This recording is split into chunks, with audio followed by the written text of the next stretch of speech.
Hello students, कैसे हैं आप लोग और कैसे चल रही है आपकी क्लास 12th की तैयारी। आशा करता हूं कि सभी स्टूडेंट्स स्वस्थ होंगे और अच्छे से पढ़ाई भी कर रहे होंगे। तो यूपी बोर्ड द्वारा जारी कर दिया गया है ऑफिशियल मॉडल पेपर और आज के इस वीडियो में क्लास 12th फिजिक्स का ऑफिशियल मॉडल पेपर का संपूर्ण हल देखने वाले हैं। तो ये वीडियो आपके लिए बहुत ही ज्यादा इंटरेस्टिंग होने वाला है, क्योंकि सेम मॉडल पेपर के जैसा ही आपको प्रश्न पत्र देखने को मिलेगा। तो इसका एक एक प्रश्न को आप ध्यान से समझिएगा और वीडियो को पूरा वॉच जरूर कीजिएगा। तो आपको प्रश्न पत्र सॉल्व करने के लिए 3 घंटे 15 मिनट का समय दिया जाता है, जिसमें से आपको 15 मिनट प्रश्न पत्र पढ़ने के लिए निर्धारित किए जाते हैं। और खंड आ के अंतर्गत आते हैं आपके 6 बहुविकल्पीय प्रश्न। प्रत्येक प्रश्न आपका 1 अंक का होता है। तो खंड आ के अंतर्गत पहला प्रश्न आपका क्या है, आपके स्क्रीन पर कि वैद्युत फ्लक्स का मात्रक है। ऑप्शन फर्स्ट वोल्ट बटे मीटर, ऑप्शन सेकंड न्यूटन बटे coulomb, option third newton metre बटे coulomb, option fourth volt into metre. तो वैद्युत फ्लक्स का मात्रक क्या होगा, इसको थोड़ा हम समझते हैं। ये हमारा फर्स्ट का नंबर प्रश्न है, ठीक है। तो यहां पर ध्यान से देखिएगा। तो यहां पर हमको मात्रक निकालने से पहले हमको सूत्र पता होना चाहिए। तो वैद्युत फ्लक्स का जो सूत्र होता है वो होता है हमारा फाई बराबर ई ए कॉस थीटा होता है। तो यहाँ पर ई क्या हमारा वैद्युत क्षेत्र है और ए हमारा क्षेत्रफल है। तो वैद्युत क्षेत्र का मात्रक क्या होता है, आप सभी को पता होगा, ये होता है वोल्ट बटे मीटर। क्या होता है, वोल्ट बटे मीटर। और क्षेत्रफल का मात्रक होता है मीटर स्क्वायर। तो मीटर इंटू मीटर हम लिख लेंगे। तो यहाँ पर 1 मीटर से 1 मीटर हमारा कैंसिल हो जाएगा। तो यह आ जाएगा हमारा वोल्ट इंटू में मीटर। तो जो वैद्युत फ्लक्स का मात्रक आता है वो हमारा वोल्ट इंटू मीटर आता है। Option number 4 is the right answer. फिर आपका खान नंबर प्रश्न क्या है कि विशिष्ट चालकता का मात्रक है। Option first ohm metre, option second ohm metre inverse, option third ohm inverse metre inverse, option fourth ohm inverse metre. तो इसमें कौन सा विशिष्ट चालकता का मात्रक होगा उसको हम समझते हैं। तो ध्यान से देखिएगा, ये हमारा खान नंबर प्रश्न है। यहां पर विशिष्ट चालकता का मात्रक पूछा है। तो विशिष्ट चालकता को जानने से पहले हम विशिष्ट प्रतिरोध के बारे में जान लेते हैं। तो विशिष्ट प्रतिरोध क्या होता है हमारा, विशिष्ट प्रतिरोध। विशिष्ट प्रतिरोध क्या होता है, वो होता है हमारा रो बराबर आर ए अपान में एल। ये होता है हमारा विशिष्ट प्रतिरोध। और जो विशिष्ट प्रतिरोध का मात्रक होता है वो क्या हो जाएगा, ये हमारा है आर। आर का मतलब कि प्रतिरोध। प्रतिरोध का मात्रक होता है ओम और ये हमारा क्षेत्रफल है ए। तो ये हो जाएगा हमारा मीटर स्क्वायर बटे ये हमारी लेंथ यानी लंबाई है। तो इसका जो मात्रक होता है वो हमारा मीटर होगा। तो यहाँ पर 1 मीटर से 1 मीटर हमारा कैंसिल हो जाएगा। तो इसका मात्रक जो आ जाएगा वो आ जाएगा ओम मीटर। ओम मीटर मात्रक आ जाएगा किसका, विशिष्ट प्रतिरोध का। अब विशिष्ट विशिष्ट चालकता, जो विशिष्ट चालकता होती है वो क्या होती है, वो होती है हमारी 1 में रो। यानी कि विशिष्ट प्रतिरोध के व्युत्क्रम को ही हम क्या कहते हैं, विशिष्ट चालकता कहते हैं। तो यहां पर इसका मात्रक जो आ जाएगा विशिष्ट चालकता का वो क्या आ जाएगा, ये 1 में ओम ओम मीटर। तो इसको जब हम ऊपर ले जाएंगे तो यानी कि हर से अंश में ले जाएंगे तो इसकी घातें हैं, घातों का जो चिन्ह होता है वो बदल जाता है। तो यहाँ हमारा हो जाएगा ओम के पावर -1 और ये हमारा मीटर के पावर -1। तो इसका जो मात्रक आ जाता है हमारा ohm inverse into metre inverse आ जाता है। किसका, विशिष्ट चालकता का मात्रक। Option number 3 is the right answer. फिर आपका गा नंबर प्रश्न क्या है कि under root mu not upon epsilon not का मात्रक है। Option first newton upon coulomb, option second ohm, option third henry, option fourth farad. तो यहाँ पर ध्यान से देखिएगा, ये हमारा 92वां प्रश्न है। 92वां प्रश्न क्या है कि अंडर रूट म्यू नॉट और ये बटे में हमारा एप्सिलॉन नॉट का मात्रक। ठीक है, तो हम जानते हैं यदि ये इस प्रकार से होता 1/में under root mu not epsilon not, ठीक है, तो ये हम कह सकते थे जो इसका मात्रक होता है वो मीटर पर सेकेंड होता है, क्योंकि ये हमारा प्रकाश के चाल के बराबर आता था। परंतु यहाँ पर क्या कहा है कि म्यू नॉट बटे एप्सिलॉन नॉट का मात्रक पूछा है, तो यहाँ पर ये होता है हमारा z बराबर अंडर रूट म्यू नॉट बटे एप्सिलॉन नॉट। ये होता है हमारी प्रतिबाधा। क्या होती है? प्रतिबाधा। और प्रतिबाधा का मात्रक आप सभी को पता होगा, इसका जो मात्रक होता है वो हमारा ओम होता है। तो इसका option number B is the right answer. फिर आपका 98वां प्रश्न क्या है कि किसी परपथ में एक प्रत्यावर्ती वोल्टता V बराबर 30 साइन 1000 टी वोल्ट लगाने से उसमें एक प्रत्यावर्ती धारा I बराबर 0.3 sine 1000 t minus 60 degree ampere धारा प्रवाहित होती है। परपथ में प्रयुक्त औसत शक्ति होगी। ऑप्शन फर्स्ट है 2.25 वाट, ऑप्शन सेकेंड 4.5, ऑप्शन थर्ड 9 वाट, ऑप्शन फोर्थ 18 वाट। तो इसका कौन सा राइट आंसर हो जाएगा? इसको तो चलो इसको हम सॉल्व करते हैं। ये मुझे इधर से रब करना पड़ेगा। देखिएगा, ये हमारा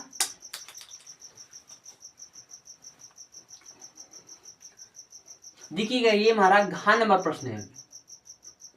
यहां पर दिया क्या गया है? यहां पर हमको दिया गया है V बराबर 30 साइन और ये हमारा 1000 टी।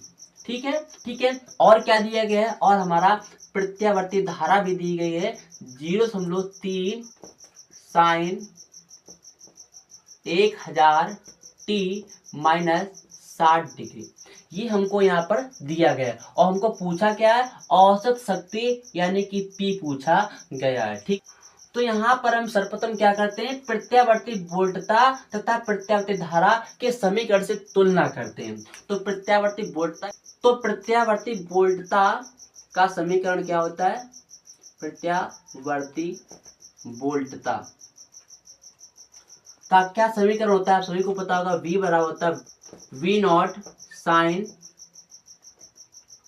Omega T. ठीक है, तो यहाँ पर हम इस समीकरण की तुलना करेंगे तो यहाँ से हमको V नॉट कितना प्राप्त होगा? यहाँ से देखिए हमारा 30 और यहाँ पे ओमेगा हमको 1000 प्राप्त हो जाएगा। ठीक है, और यहाँ पर इसी प्रकार हम प्रत्यावर्ती धारा के समीकरण से इसकी तुलना करेंगे तो प्रत्यावर्ती धारा समीकरण ना, तो प्रत्यावर्ती धारा समीकरण क्या होता है? वो होता है I बराबर I not sine omega T minus 5। तो यहाँ से इसकी जो तुलना करेंगे तो आ जाएगा हमारा यहाँ पे धारा का शिखर महत्तम मान कितना आ जाएगा? वो हमारा 0.3 और यहाँ पे ओमेगा भी हमको 1000 ही प्राप्त होगा और यहाँ से हमको फाई कितना प्राप्त होगा? 60 डिग्री प्राप्त हो जाएगा। ठीक है, तो यहाँ पर हमको औसत शक्ति ज्ञात करनी है। तो औसत शक्ति का फार्मूला क्या होता है? औसत शक्ति का फार्मूला क्या होता है? ये होता है P बराबर IRMS into VRMS into cos 5 होता है। तो यहाँ पर हमको वोल्टेज का शिखर महत्तम मान पता है और धारा का शिखर महत्तम मान पता है, परंतु यहाँ पर हमको धारा का वर्ग माध्य मूल और वोल्टेज का वर्ग माध्य मूल नहीं पता है, तो उसको हम ज्ञात करते हैं। तो पहले हम वोल्टेज का वर्ग माध्य मूल निकालते हैं, यानी VRMS बराबर होता है शिखर मान वोल्टेज का अपॉन में √2। ठीक है, तो ये हो जाएगा शिखर मान कितना हमारा 30 और ये हमारा √2। ठीक है, अब हम क्या करेंगे, ऊपर नीचे √2 से गुणा कराएंगे, तो ये आ जाएगा हमारा यहाँ से 30 और ये हमारा √2 और ये हमारा यहाँ से अंडर कैंसिल हो जाएगा, यहाँ पे बचेगा हमारा 2। तो यहाँ पर हमारा वोल्टेज का वर्ग माध्य मूल ये ज्ञात हो गया। ठीक इसी प्रकार हम धारा का वर्ग माध्य मूल निकालेंगे। तो धारा का वर्ग माध्य मूल IRMS ये हो जाएगा धारा का शिखर मान बटे √2, ये तो फार्मूला होता है। तो यहाँ पर हमारा शिखर मान कितना है 0.3 और यहाँ पर अपॉन में √2।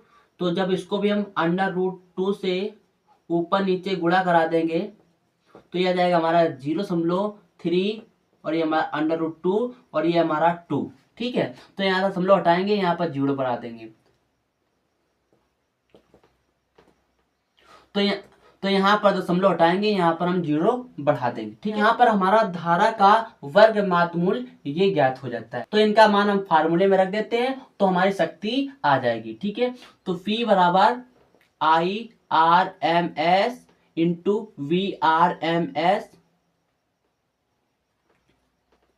cos 5। ठीक है, तो यहाँ पर P बराबर IRMS कितना है हमारा, ये हमारा अभी निकाला है, ये हमारा 3 इंटू √2 अपान में 20 है और इंटू में ये कितना हमारा आया है, ये हमारा 30 √2 और ये हमारा 2 है। ठीक है, और ये हमारा cos फाई का मान कितना है, फाई का मान है हमारा 60 डिग्री, तो cos 60 डिग्री हो जाएगा। ठीक, तो P बराबर ये क्या आ जाएगा, यहां से इसका जब गुणा कराएंगे तो आ जाएगा हमारा, ये आ जाएगा 90 और √ से √ कैंसिल होकर ये हो जाएगा हमारा 2 और ये हमारा 40। ठीक है, और cos 60 का जो मान होता है वो 1/2 होता है, तो ये हमारा 1/2। तो ये 2 से ये 2 हमारा कैंसिल हो जाएगा। P बराबर क्या हो जाएगा, ये 0 से ये 0 कैंसिल भी कर लेते हैं, तो 9/4। तो 4 का भाग हम 9 में देंगे तो क्या हो जाएगा, यहाँ पे 4 दूना 8 बचा 2, 4 दूना 8 हो गया, यहाँ पे 20 और 4 पंचे 20। तो हमारा जो औसत शक्ति आ जाती है 2.25 वाट। तो ऑप्शन नंबर फर्स्ट इसका राइट आंसर हो जाएगा। ठीक है, फिर हम बात करते हैं अगले प्रश्न की। फिर आपका अगला प्रश्न क्या है कि एक अकेली झिर्री के विवर्तन में जिसकी चौड़ाई E है तथा प्रकाश की तरंग दैर्घ्य लैम्डा है, मुख्य उच्चिष्ट तथा प्रथम निम्निष्ट के बीच कोणीय दूरी थीटा होगी। Option first λ/E, option second λ/2E, option third λ/4E, option fourth π/2। ठीक है, तो इसका कौन सा राइट आंसर हो जाएगा, देखिएगा जो विवर्तन होता है तो यहाँ पर हमारी एकल झिर्री के लिए मुख्य उच्चिष्ट व निम्निष्ट की बात कर रहा है, तो यहाँ पे जो हमारा थीटा बराबर हो जाएगा वो λ/2E हो जाएगा, 2E हो जाएगा। इसका सेकेंड राइट आंसर हो जाएगा। ठीक है, अब बात करते हैं अगले प्रश्न की। कि अगला प्रश्न आपका क्या है, फिर आपका 4 नंबर प्रश्न क्या है कि शुद्ध जर्मेनियम को P टाइप अर्धचालक बनाने के लिए उसमें मिलाए जाने वाला अपद्रव्य है। ऑप्शन फर्स्ट है aluminium, option second phosphorus, option third antimony, option fourth arsenic. तो अब इसको हम समझते हैं। ठीक है, देखिएगा जो हमारा P टाइप अर्धचालक होता है उसको बनाने के लिए हमको 3 संयोजकता वाला कोई अपद्रव्य मिलाया जाता है जर्मेनियम में। ठीक है, तो 3 संयोजकता, जैसे कि एल्यूमिनियम ये हमारा 3 संयोजकता वाला परमाणु तत्व है। ठीक है, अब इसको हम जर्मेनियम से मिला देते हैं। तो यहाँ पर जर्मेनियम इस प्रकार से यहाँ पर इलेक्ट्रॉन साझा कर लेंगे और यहाँ पर एक स्थान खाली रह जाता है जिसे हम क्वार्टर कहते हैं। तो पी अर्धचालक बनाने के लिए जर्मेनियम में एल्यूमिनियम अपद्रव्य मिलाया जाता है। ऑप्शन नंबर फर्स्ट इसका राइट आंसर हो जाएगा। ठीक है, तो ये था खंड आ और इसके 6 बहुविकल्पीय प्रश्न हमने अच्छे तरीके से देख लिए। अब हम बात करते हैं खंड बा की। ठीक है, तो इसको थोड़ा रब करेंगे हम यहाँ पर। यहाँ पर ये हमारा खंड बा की बात करते हैं। यहाँ पर अति लघु उत्तरी प्रश्न फर्स्ट देखने को आपको मिलेंगे। प्रत्येक प्रश्न आपका 1 अंक का होता है। तो खंड बा के अंतर्गत आपका दूसरे का नंबर प्रश्न क्या है कि निर्वात की चुंबकशीलता की विमा व मात्रक लिखिए। ठीक है, ये हमारा 2 का नंबर प्रश्न है। क्या पूछा है? निर्वात चुंबकशीलता का मात्रक व विमा लिखिए। निर्वात चुंबकशीलता क्या होती है? निर्वात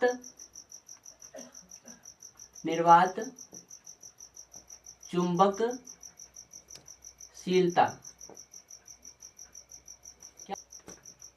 ये होता है हमारा म्यू नॉट। और जो म्यू नॉट का मात्रक होता है, इसका जो मात्रक होगा वो क्या होगा?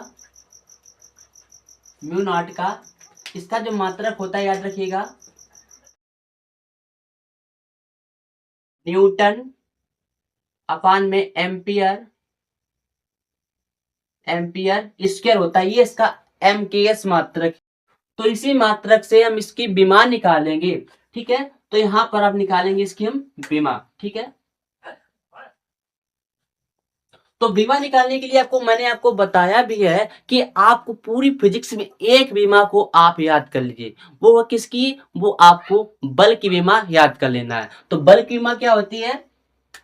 बल की विमा आप सभी को पता होगी, न्यूटन की MLT के पावर -2 होती है। और एम्पियर यानी कि ए, तो यहाँ पर ये हो जाएगा A²। ठीक है, तो अब हम इसको हर से अंश में चलेंगे तो इसके घात में जो इसके घात का चिन्ह होगा वो बदल जाएगा। तो क्या हो जाएगा? MLT के पावर -2 और ये हमारा A के पावर -2। तो ये आती है इसकी विमा। ये आ जाती है निर्वात की चुंबकशीलता नॉट की विमा। ठीक है, अब हम बात करते हैं अगले प्रश्न की।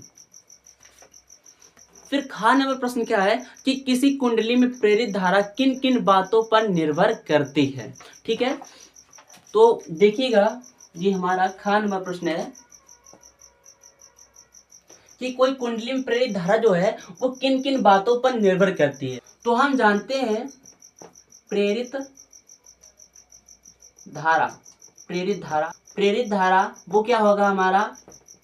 विद्युत वाहक बल यानी E अपान में हमारा प्रतिरोध, ये होता है हमारा प्रेरित धारा। ठीक है, अब यहाँ विद्युत वाहक बल क्या है? विद्युत वाहक बल हमारा क्या है? यहाँ पर विद्युत वाहक बल होता है हमारा N चेंज इन फ्लक्स अपान में चेंज इन टाइम। ठीक है, तो यहाँ पर जो हमारा I है वो क्या होगा? N चेंजिंग फ्लक्स अपान में ये हमारा R और चेंजिंग टाइम। ठीक है, तो ये होती है हमारी प्रेरित धारा। अब यहाँ पे प्रेरित धारा किन किन बातों पर निर्भर करेगी वो हम थोड़ा यहाँ पर लिखेंगे। तो प्रेरित धारा फर्स्ट किस पर निर्भर करेगी? N यानी क्या? फेरों की संख्या। तो कुंडली में फेरों की संख्या पर निर्भर करेगी। नंबर 1 प्रेरित धारा कुंडली में फेरों की संख्या पर निर्भर करती है। यानी कि जितने अधिक फेरे होंगे, जितने अधिक टर्न होंगे, तो उतनी ही अधिक धारा प्रवाहित होगी। ठीक है, फिर नंबर दो क्या होगा? चेंज इन फ्लक्स, यानी जो हमारा फ्लक्स जितनी जल्दी परिवर्तित होगा उतनी ही अधिक हमारी धारा बढ़ेगी। तो यहाँ पे लिखेंगे प्रेरित धारा कुंडली में चुंबकीय फ्लक्स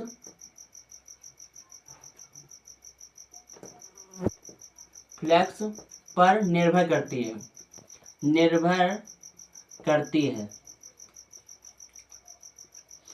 और जो हमारी प्रेरित धारा आई होगी वो किस पर निर्भर करेगी, वो हमारे प्रतिरोध पर भी निर्भर करेगी। तो थर्ड नंबर क्या हो जाएगा, प्रेरित धारा प्रतिरोध पर निर्भर करती है, यानी कि ये धारा जब प्रतिरोध को हम बढ़ा देंगे तो धारा कैसी होगी, जब प्रतिरोध को हम बढ़ाएंगे तो धारा हमारी कैसी होगी, कम होगी। तो जो हमारी प्रेरित धारा है वो प्रतिरोध पर भी निर्भर करती है। तो आपको इतना बताना था, ये भी आपका 1 अंक का प्रश्न था। फिर आपका अगला ग नंबर प्रश्न क्या है कि विद्युत चुंबकीय स्पेक्ट्रम में सबसे बड़ी तथा सबसे छोटी तरंगों का नाम लिखिए। ठीक है, तो यहाँ पर सबसे बड़ी तरंगदैर्घ्य और सबसे छोटी तरंगदैर्घ्य का नाम को लिखना है। ठीक है, तो ध्यान रखिएगा, जो विद्युत चुंबकीय स्पेक्ट्रम है इसमें जो सबसे बड़ी तरंगदैर्घ्य होती है वो होती है हमारी सबसे बड़ी तरंगदैर्घ्य किसकी होती है, सबसे बड़ी तरंगदैर्घ्य होती है हमारी रेडियो तरंग की। रेडियो तरंग की सबसे बड़ी तरंगदैर्घ्य होती है, वो कितनी होती है, 1 × 10 के पावर -1 से 1 × 10 के पावर 4 मीटर तक। अच्छा, ये तरंगदैर्घ्य होता क्या है, इसका थोड़ा मतलब समझ लेते हैं। ठीक है, तरंगदैर्घ्य का मतलब क्या होता है, जैसे कि यदि इस प्रकार से कोई लहर, जिसे कह सकते हैं लहर, तो यहां से संट से संट की दूरी, और गर्द से गर्द की दूरी को हम कहते हैं तरंगदैर्घ्य। क्या कहते हैं, तरंगदैर्घ्य। यानी इस प्रकार से लहर, जैसे कि लहर जो है इसके संट से संट की दूरी को हम तरंगदैर्घ्य कहते हैं और गर्द से गर्द की दूरी को हम तरंगदैर्घ्य कहते हैं। तो रेडियो तरंग की जो तरंगदैर्घ्य होती है वो हमारे 10 के पावर -1 से 1 × 10 के पावर +4 मीटर तक होती है। यानी इसका जो फैलाव होगा वो कितना, 10 के पावर 4 मीटर तक होता है। किसका, रेडियो तरंग का। ठीक है, और सबसे छोटी तरंगदैर्घ्य सबसे छोटी तरंगदैर्घ्य क्या होगी, ये होती है हमारी गामा किरण की, जो होती है 1 × 10 के पावर -14 से लेकर 1 × 10 के पावर -10 मीटर तक। यानी कि जो इसकी तरंगदैर्घ्य है, इसकी जो तरंगदैर्घ्य है बहुत बहुत बहुत छोटी है, बहुत बहुत इसकी जो तरंगदैर्घ्य है बहुत छोटी, यानी 10 के पावर -14 या 10 के पावर -10 मीटर होती है। किसकी, गामा किरण की। ठीक है, और रेडियो तरंग की जो तरंगदैर्घ्य है वो सबसे अधिक होती है। ठीक है, आई होप ये बात आप लोग समझ गए होंगे। ठीक है, फिर आपका अगला प्रश्न क्या है, फिर आपका अगला घ नंबर प्रश्न क्या है कि यदि प्रिज्म कोण तथा न्यूनतम विचलन कोण प्रत्येक a हो तो प्रिज्म के पदार्थ के अपवर्तनांक का मान बताइए। ठीक है, तो इसको थोड़ा मैं रब करता हूं इधर। तो ये हमारा 2 का घ नंबर प्रश्न है। ठीक है, यहां पर यह बताया गया है मेरे भाई, यदि कोई प्रिज्म है, प्रिज्म का जो प्रिज्म कोण है उन्होंने कितना बताया है, a बताया है। ठीक है, प्रिज्म का जो कोण है उन्होंने a बताया है। ठीक है,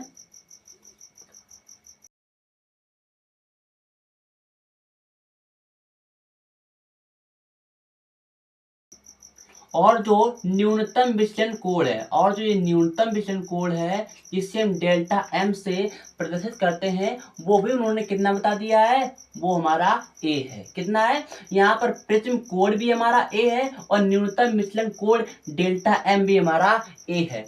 तो कहा गया है कि प्रिज्म का अपवर्तनांक बताइए। ठीक है, तो हम जानते हैं फार्मूला क्या होता है, n बराबर होता है हमारा sine del m plus a, अपान में होता है 2 और अपान में साइन a अपान में 2। ये फार्मूला होता है, आप सभी को पता होगा किसका, पदार्थ का अपवर्तनांक। ठीक है, तो यहाँ पर हमको ये बताया गया है जो डेल्टा m है वो हमारा a के बराबर है, तो डेल्टा m की जगह हम क्या रख लेंगे, a लिख लेंगे। तो n बराबर क्या आ जाएगा, साइन ये a प्लस a अपान में 2 अपान में साइन a अपान में 2। ठीक है, तो यहां से हमारा n यानी अपवर्तनांक क्या आ जाएगा, साइन और ये a हम आ जाएगा 2a अपान में 2 अपान में साइन a अपान में 2। ठीक है, तो ये आ जाता है हमारा प्रिज्म का अपवर्तनांक। ठीक है, ये भी क्वेश्चन बहुत इजी था, वो भी 1 अंक का था। अब बात करते हैं अगले प्रश्न की। फिर आपका अगला प्रश्न क्या है कि हाइड्रोजन स्पेक्ट्रम में बावर श्रेणी की द्वितीय रेखा की तरंग दैर्घ्य रिडबर्ग नियतांक r के पदों में लिखिए। ठीक है, तो चलिए इसको सॉल्व करते हैं। ठीक है, तो इसको थोड़ा रब करेंगे इधर। ये हमारा एंगा नंबर है। ठीक है, तो इस प्रश्न में यह कहा गया है कि जो हाइड्रोजन स्पेक्ट्रम में बराबर श्रेणी द्वितीय रेखा है उसको r के पदों में यानी रिडबर्ग नियतांक के पदों में व्यक्त कीजिए। ठीक है, तो यहां पर तो जो बामर श्रेणी होती है हमारी, बामर श्रेणी वो क्या होती है, क्या होता है ये, यानी कि जब कोई इलेक्ट्रॉन उच्च ऊर्जा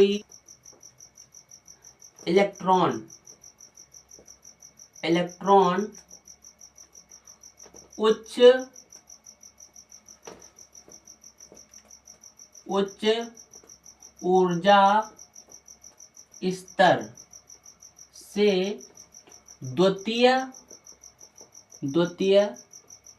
ऊर्जा स्तर में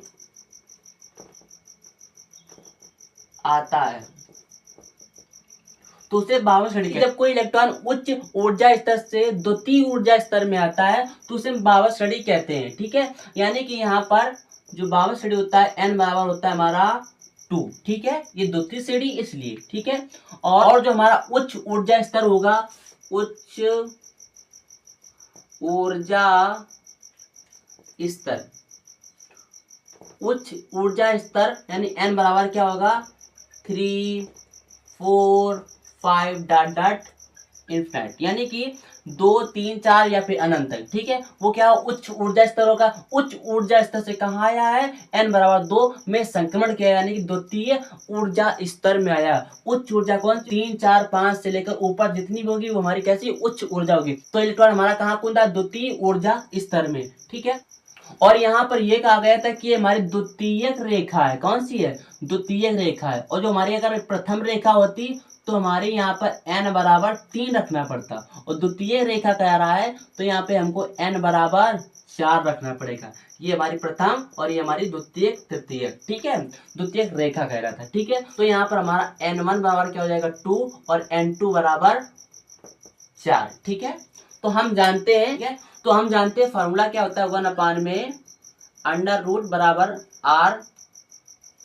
ब्रैकेट में 1 अपान में n1 स्क्वायर माइनस 1 अपान में n2 स्क्वायर होता है। ठीक है, तो यहाँ पर हम इनका मान रखेंगे तो ये हो जाएगा हमारा 1 अपान में लैम्डा बराबर r, और ये हमारा यहाँ पर n1 कितना है हमारा 1 अपान में 2 का स्क्वायर माइनस 1 अपान में 4 का स्क्वायर। ठीक है, तो जब इसको सॉल्व करेंगे हम तो आ जाएगा हमारा r ये है, और ये हमारा 1 अपान में 4 और ये हमारा 1 अपान में 16। ठीक है, तो यहाँ पर जब इसका एलसीएम लेंगे तो क्या आ जाएगा हमारा ये आ जाएगा 4 - 1 अपान में ये हमारा 16, ठीक है, ये हमारा 16। तो यहाँ पर ये आ जाएगा हमारा R3 अपान में 16, ठीक है। तो यहाँ पर जो हमारा 1 अपान में लेमडा आ जाएगा वो क्या आ जाएगा R या फिर 3R लिख ले बटे 16, ठीक है, ठीक है। लेकिन यहाँ पर ये कहा गया था कि रेडबर्ग नियतांक पदों पर इसको व्यक्त कीजिए, तो रेडबर्ग नियतांक पदों में व्यक्त करेंगे तो 1 अपान में R बराबर हो जाएगा हमारा 3 लैम्डा अपान में 16, ठीक है। तो ये हमारा रेडबर्ग नियतांक में प्रयुक्त हो गया है, ठीक है। तो ये भी था प्रश्न आपका 1 अंक का, ठीक है। फिर आपका अगला 4 नंबर प्रश्न क्या है कि युग्म उत्पादन से आप क्या समझते हैं, इसका एक उदाहरण दीजिए। चलिए इसको हम समझते हैं। तो पहले हम इसको रब कर लेते हैं। ये हमारा 4 नंबर प्रश्न है, ठीक है, 4 नंबर प्रश्न है। यहाँ पर ये कहा गया है कि युग्म उत्पादन से आप क्या समझते हैं, ठीक है। अब युग्म उत्पादन क्या होता है, जैसे कि मान लो ये हमारा कोई फोटोन है, ये किसी भारी नाभिक पर गिरता है, ठीक है। तो उस नाभिक से क्या होता है, उस नाभिक से इलेक्ट्रॉन और पॉजिट्रॉन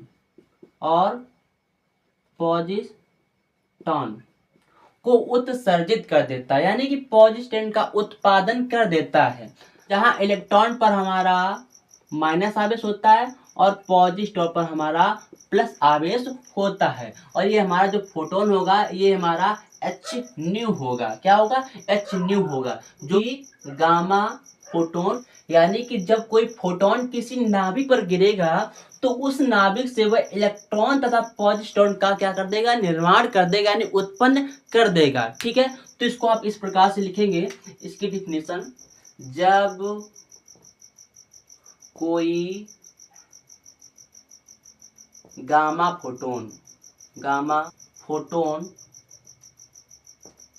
फोटोन किसी भारी नाभिक पर गिरता है तो उस नाभिक से इलेक्ट्रॉन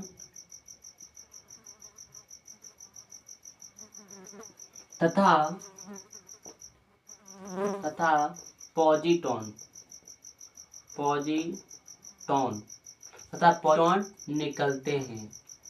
निकलते हैं, उत्सर्जन होते हैं। तो होता क्या है, तो इसके परमाणु भार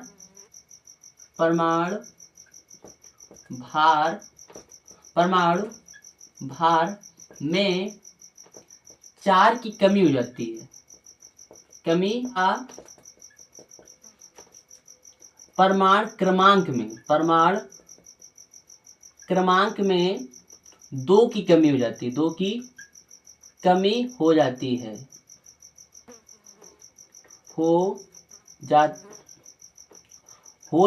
है, ठीक है। यानी कि जब इससे अल्फा उत्सर्जन होते हैं तो इसके परमाणु भार में 4 की कमी हो जाती है और परमाणु क्रमांक में 2 की कमी हो जाती है, क्योंकि एक अल्फा कण हमारा एक हीलियम आइटम उत्सर्जित करता है। तो वैसे ही यदि कोई हम एग्जाम्पल लें, इसका कोई एग्जाम्पल यदि हम लें, ले लें, तो जैसे कि ये हमारा Ra, ये हमारा 226 और ये हमारा परमाणु क्रमांक जिसका है 88, ठीक है। तो यहाँ पर होगा जब इससे उत्सर्जित होंगे अल्फा कण तो क्या हो जाएगा, ये हो जाएगा हमारा R222 और ये हमारा 86, यानी कि इसमें 2 की कमी और परमाणु भार में 4 की कमी हो जाती है, ठीक है। तो ये भी प्रश्न आपके बहुत अच्छा प्रश्न था। आशा करता हूँ कि ये भी प्रश्न आपको समझ में आ गया था।